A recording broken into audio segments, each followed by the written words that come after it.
Hi, I'm Candace, Global Trainer from TopCon Healthcare University. The CV5000 4-octar head can be operated from the KB50S dial controller, enabling a comfortable working position while refracting. The KB50S dial controller consists of the keyboard area with a dial and a color touchscreen. The screen displays various forms of refraction data organized into different areas. Conveniently, most actions you can perform on the touchscreen can also be performed using the keyboard and vice versa. It all comes down to personal preference. But for now, let's focus on the screen. The touchscreen can be divided into three main areas: the data display area at the top, the visual acuity area in the middle, and the function button bar along the bottom. The title bar on the left shows the current test and whether you are in a pre-programmed refraction course or not. The title bar describes the data currently displayed, and touching it allows different data sets to be selected from the drop-down menu. From here, autorefractor, lens meter, or other values can be loaded into the CV5000 4-octar head and viewed in the main data area of the screen. For most of the refraction, the title will display subjective. The current date and time are displayed on the right. Sphere, cylinder, axis, and other values currently loaded into the 4-octar head will be displayed in this main data area. Selecting any one of these values allows it to be modified using the dial or plus/minus buttons on the keyboard. In addition, selecting the sphere value for one eye opens the aperture on the 4-octar head for that eye and occludes the other eye. Touching the S for sphere in the middle opens the apertures for both eyes.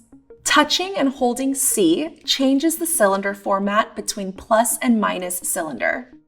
Imported or manually entered reference data are displayed on either side of the main data.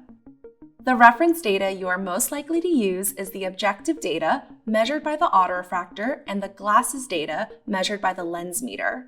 Touching one or other of these reference data sets swaps them into the main data area, resulting in the reference data being loaded into the 4-octar head. Whatever is in the middle of the screen is what the patient is currently looking through the 4-octar. On the center left side of the screen is the mini help section. This provides brief guidance for the current test. More detailed help can be accessed through the question mark button. The section on the center right provides pictorial instructions to explain the function of the dial for the selected test. The PD, or pupil distance, value is displayed in the very center of the screen. Select this value and use the dial to change the PD value if needed. The aperture lens indicators for each eye are located on either side of the PD value. They display the status of each eye's aperture on the 4-octar head, such as whether that eye's aperture is open or occluded, and whether it currently contains an auxiliary lens or cross-cylinder lens. Selecting the aperture lens indicator is another way to occlude or open an eye aperture on the CV5000 optical head.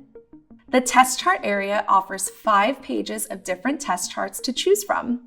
The available charts will depend on the digital chart model you have connected to your CV5000. To the right is the chart display area, which shows the chart currently in use. The type and functionality of the auxiliary buttons on the right of the chart display will change automatically to match the test being performed. For example, when displaying a visual acuity chart, each of these arrows isolates a single row of letters for the patient. Selecting the same arrow again will unselect the row to reveal the entire chart. The chart display area also includes the visual acuity value next to each row. Once the lowest line that a patient can read has been identified, select the value next to the line to record the VA.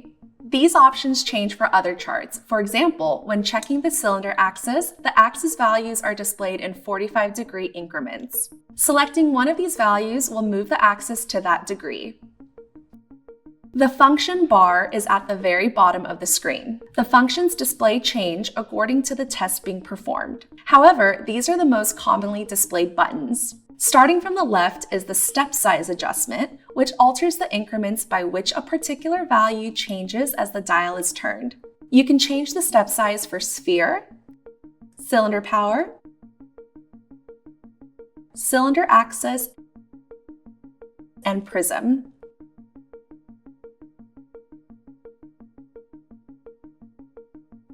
The second button is Occlude Fog. When selected, it allows the user to choose between a solid occluder, a range of predetermined fogging lenses, or manual fogging of the eye that is not under the test. The third button controls whether the reference data is displayed or not. The fourth button is the final memory button. Selecting this button at the end of the refraction saves the subjective refraction as the final result in the memory. Doing so allows adjustments to be made to the prescription without changing the final recorded subjective refraction results, and makes it quick and easy to switch between the final refraction and the previous spectacles. This allows the patient to appreciate the benefit of the new refraction. The fifth button allows different auxiliary lenses to be selected and loaded into the 4-opter head for use in different tests. The auxiliary lens information is updated here. And that's a general overview of the KB50S touchscreen. For more information on using your CV5000 digital 4-opter system, please visit Topcon Healthcare University.